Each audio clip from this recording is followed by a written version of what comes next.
Bakit importanteng tumatawa? Number one, scientific muna tayo. Pag tumatawa o nagiging masaya tayo, our own body, sarili natin ganoon, produces happy hormones which is called endorphins. And endorphins, for your information, is a natural pain reliever. So pag masaya ang katawan mo, masaya ka, masaya utak mo, masaya ka, nagagawa ang katawan mo ng endorphins, unti-unti nawawala yung pain. Kaya pag may masakit sa inyo, huwag kayong manonood ng drama. Naapektuhan kayo mentally and emotionally. Hindi nyo napansin nanonood kayo ng drama? Alam nyo ng artista yung gumaganap, nagagalit pa kayo sa kontrabida. Sinabi naman ng Panginoon, sabihin natin, Proverbs 17:22. Ay, may sinabi ho kayo, narinig ko ang sabi nyo, laughter is the best.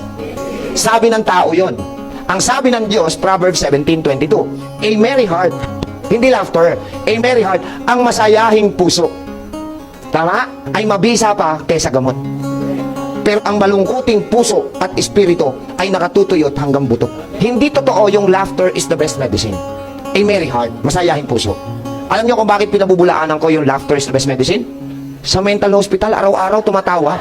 Wala namang gumaling.